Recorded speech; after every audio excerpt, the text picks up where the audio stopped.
Hey everybody, it's Kia. I wanted to share with you a life lesson from Zippy. That's what we say at the house where I'm staying now. Here's the lesson. Always go to your favorite band's concert with someone who doesn't mind if you are scream singing every single word to every single song and grasping their arm every time a new song comes on because you're like, oh my gosh, that's my favorite. I had so much fun last night at the concert. You can hear it. I made the most of it.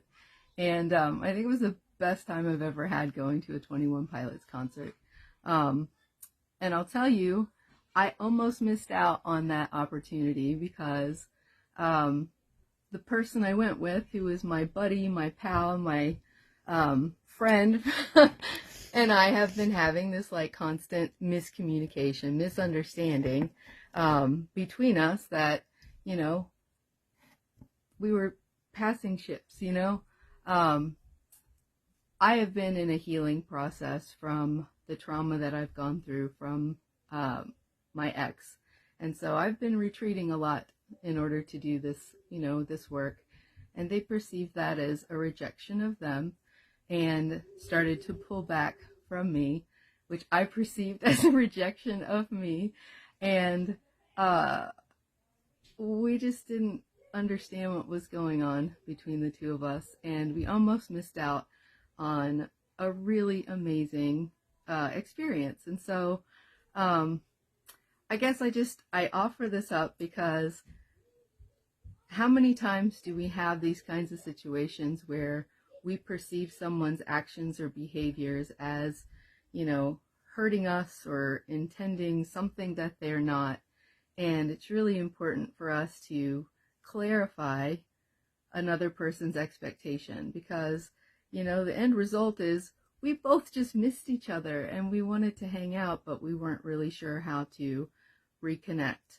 I will say for me, like, part of the trauma, excuse me, gosh, I don't even know if I want to say this. This is what's hard, is sharing what I've gone through. But part of the trauma that I've had is my ex used to stonewall, which is to disconnect from, you know, a conversation or something to show displeasure. It was a way of coercively controlling me, very emotionally manipulative, extremely emotionally triggering. And so anytime that I experience kind of like hot and cold energy where someone seems like nice and then withdrawn, and then there's like not consistency, or if somebody just kind of takes a break and doesn't tell me when they're coming back or what's going on, it really triggers me emotionally. And particularly ghosting, I cannot handle ghosting at all.